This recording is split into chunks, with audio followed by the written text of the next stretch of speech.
You paid every bill. Even this? The pharmacy receipt trembled in my hand. $318.76. His prescription. My visa. He didn't even look up, just shoved the pizza box across the counter. The lid flapped open, grease bleeding into the granite we picked out together.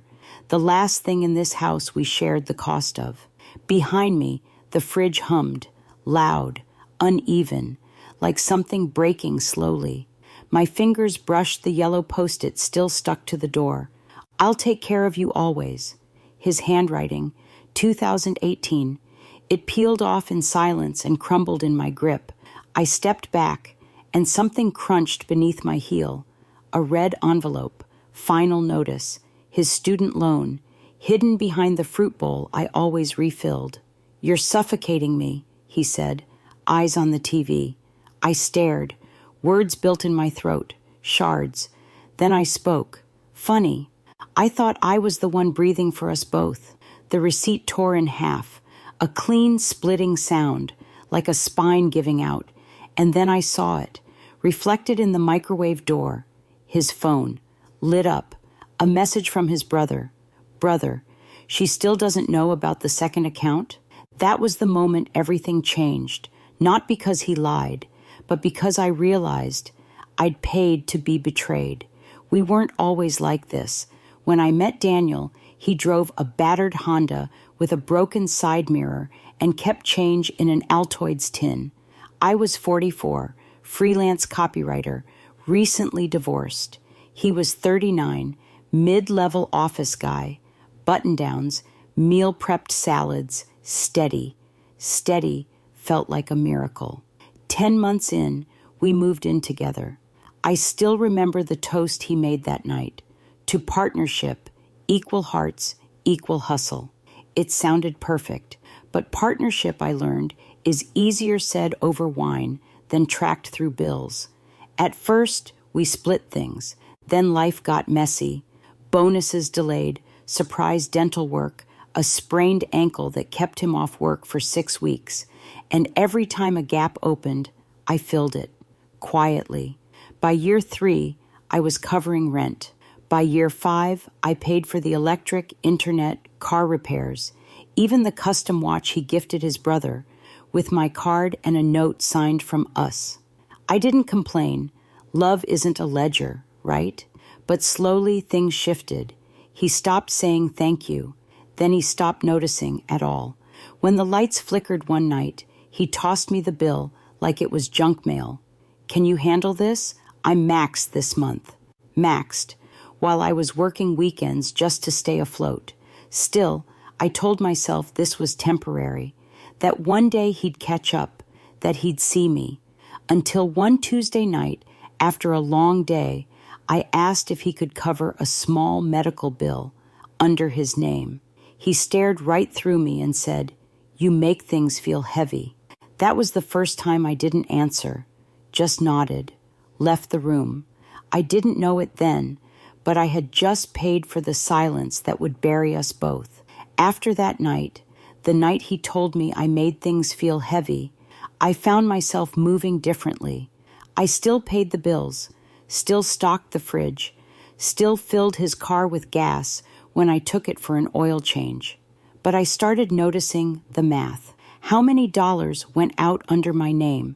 How often he forgot his wallet? How groceries magically appeared, but his Venmo never did.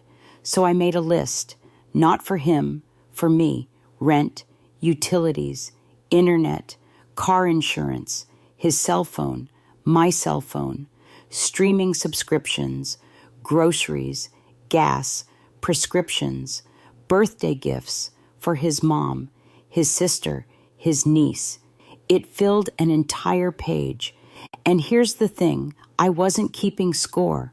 I was tracking silence, the absence of thank you, the way gratitude, once spontaneous, had become extinct. At first, he used to say things like, "I don't know how I got so lucky," or "You're the glue that keeps this all together." But over time, those words dried up, and in their place came smaller comments that didn't quite land like praise. You're just really good at managing stuff. You always know how to fix things. Compliments, sure, but somehow colder, flatter, like someone describing a dishwasher, not a partner. Still, I kept showing up, kept paying, kept hoping, because in the back of my mind, I believed the scales would balance, that he was just going through a rough patch, that love is cyclical, and I was just holding us up until he could lift again. Then one day, I found something wedged in the junk drawer, a card, birthday, unopened. Inside, it read, "To the woman who holds it all together, thank you for everything." Signed, Love, Daniel. No envelope, no stamp, no intention to send it. And that's when I realized he knew what I was doing. He just didn't care enough to say it out loud. It started with a medical bill. Nothing major, just a lab fee from his annual checkup. $218.27. The invoice came in my name because, of course, everything was still bundled under my insurance. I left it on the kitchen counter with a sticky note. "Hey, can you cover this one? It's under your name." Simple, polite, no pressure. When I came back that night, the bill was gone. The sticky note was stuck to the side of the trash can. Not inside, just stuck there. That should have been the first clue, but I didn't want to see it. Instead, I convinced myself he must have paid it and just forgot to mention it. 2 weeks later, I got a collections call. That's when I pulled up our shared credit account to double-check the charges. And that's when I found it. Not the payment, but the purchase. A $642 charge at a high-end audio store the day after I left the bill out.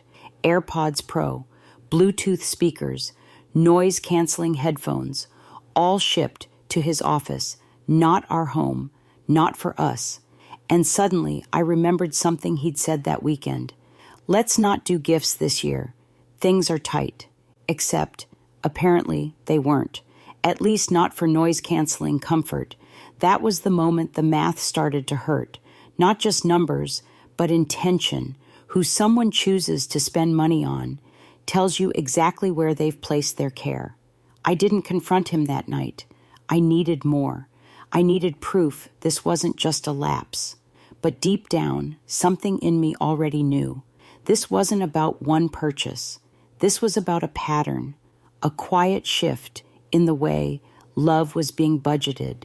And I wasn't part of the plan anymore. After the AirPods incident, something inside me went still.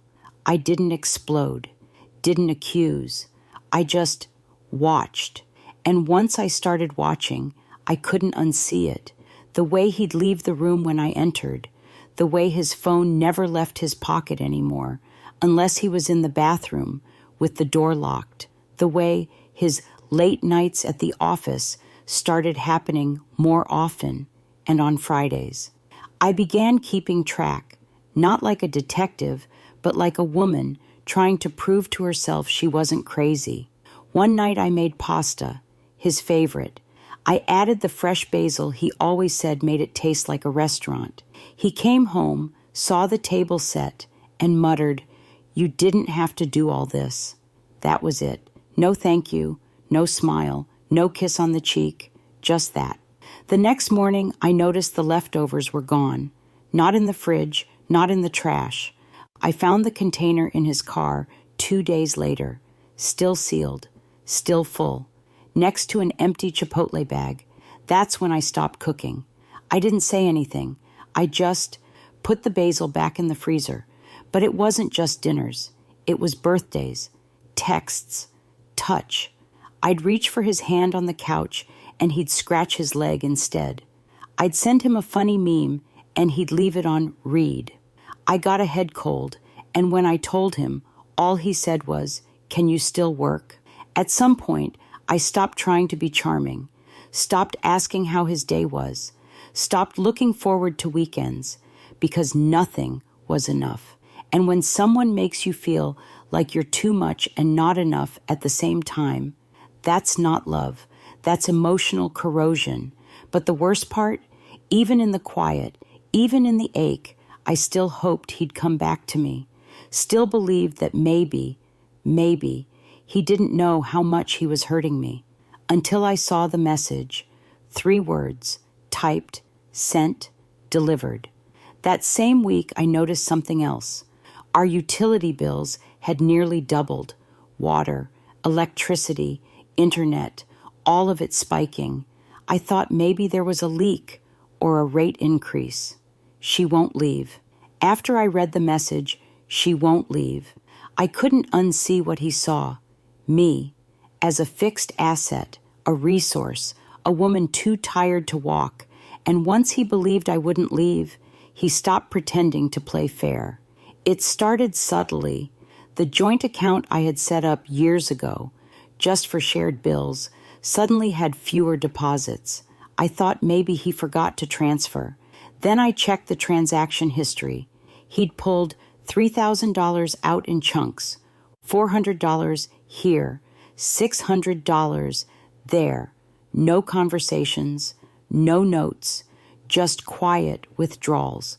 When I asked, his tone was flat. You said we were in this together. Then came the kicker. You make more anyway. I didn't even know how to respond. It wasn't just entitlement. It was a reframing of everything I'd done for him. Like being generous made me the enemy. Like covering the bills gave him permission to unplug financially. And then, suddenly, I was the problem. He started tossing around words like balance and resentment, told me he felt emasculated because I was too independent. One night he demanded I prove I still valued him by giving him $5,000 just to reset the dynamic. I laughed. I thought he was joking. He didn't laugh back. That same week, I noticed something else. Our utility bills had nearly doubled. Water, electricity, internet, all of it spiking. I thought maybe there was a leak or a rate increase. Until I found out he'd added a second tenant to our internet service, his friend, one I'd never met, who now worked remotely and came by during the day. He'd been splitting my bandwidth, literally, and I was footing the bill. I remember sitting in the dark that night, lights off by choice, calculator in hand, and for the first time, I stopped feeling foolish. I started feeling used, like I wasn't a partner anymore, just a line item he could manipulate. And deep down, I think he knew I was beginning to pull away, because that's when the sabotage began. I should have trusted the gut feeling. It started with a credit alert, one of those generic emails. Your credit score has changed. I almost deleted it, but something in me hesitated. When I logged in, I saw it. A hard inquiry, then another, and a new credit line, opened 3 months prior, in my name. But I hadn't opened anything. I froze. Thought maybe it was identity theft. Maybe someone hacked me. I pulled the report.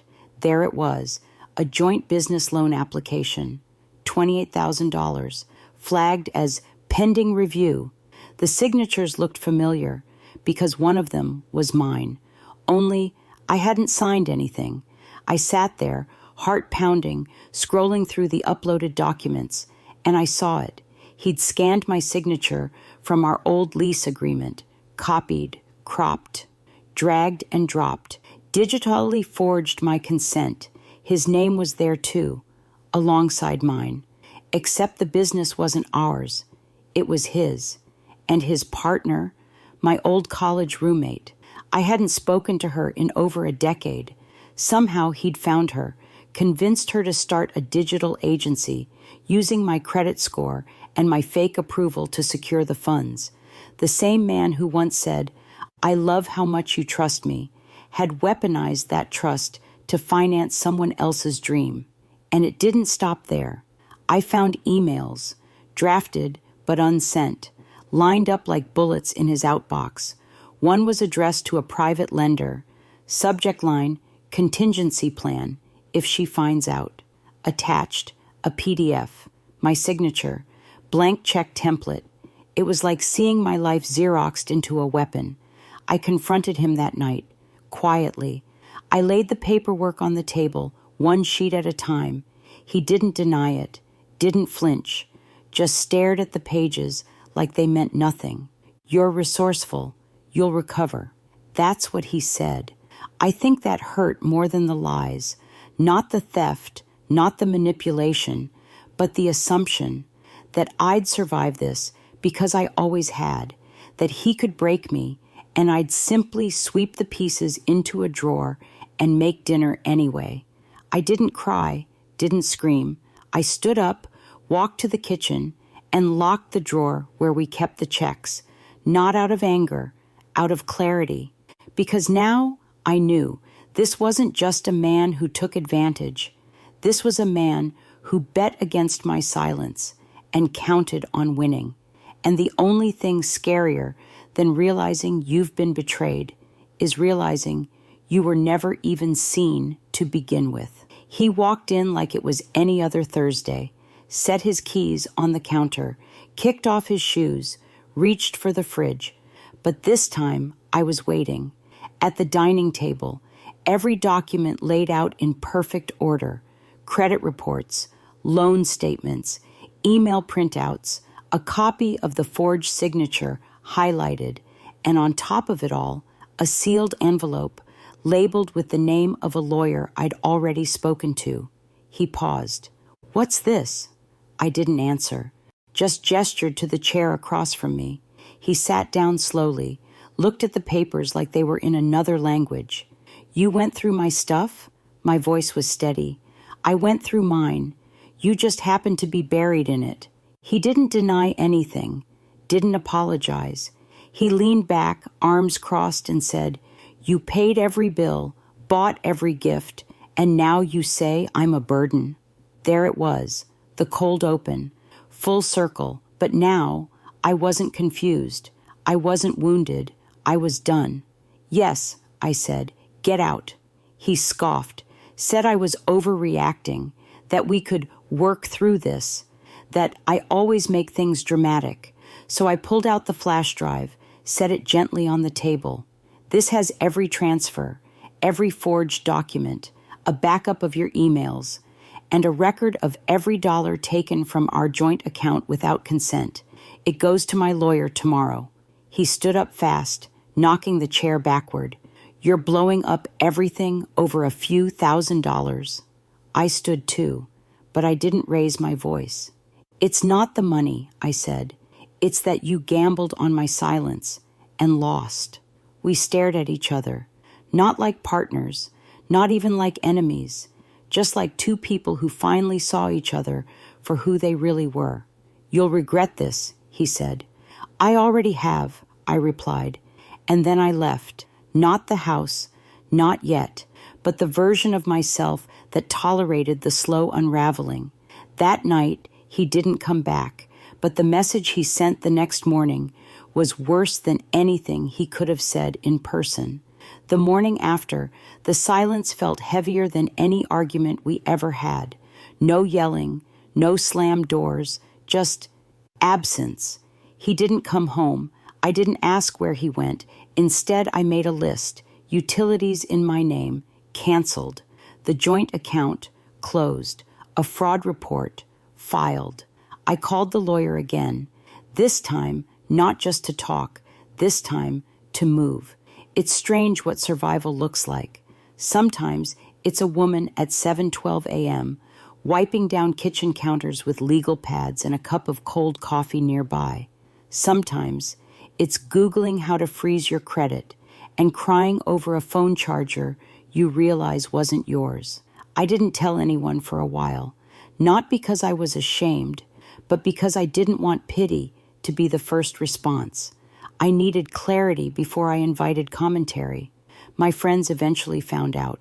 Some were shocked. Some said they saw it coming, but didn't know how to say so. And one, just one, hugged me and said, "You stayed kind. That's the part I'm proud of."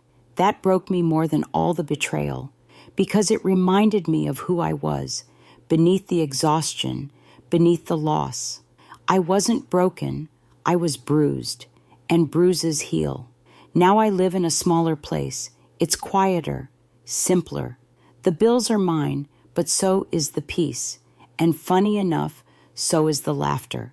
Turns out I laugh louder now, without having to split the signal. But I'd be lying if I said I never think about him, or the version of me who loved him before she knew better. And when that memory creeps in, I open the drawer, the one where I locked the checkbook. I run my hand across the top, and I whisper, just loud enough for myself to hear, no one gets to spend me twice. What does love mean when trust is spent? It's a question I still ask, quietly, on mornings when the sunlight hits the floor just right, and I catch myself making coffee for two out of habit. I've stopped trying to rewrite the past, stopped pretending it didn't happen, or that I should have seen it all sooner. Healing doesn't mean erasing. Sometimes it means remembering with context, with compassion for the version of me that didn't know better, and respect for the one who finally did. People ask if I regret staying as long as I did. Sometimes. But regret is a noisy neighbor, and peace prefers quiet company. And if I'm honest, there's still a part of me that believes he loved me, just not in a way that included accountability. That's the part that stings. When someone loves the version of you that doesn't ask for anything and vanishes when you finally do. Now, I'm not angry. I'm just awake. And if you've ever poured yourself into someone, carried the weight alone, financed the illusion while starving the truth, then maybe you know what I mean. Maybe you're asking the same question. Where is the line between sharing and losing yourself? I don't have the answer. I only know this. I used to call love unconditional. Now I call it mutual. And maybe that difference is everything.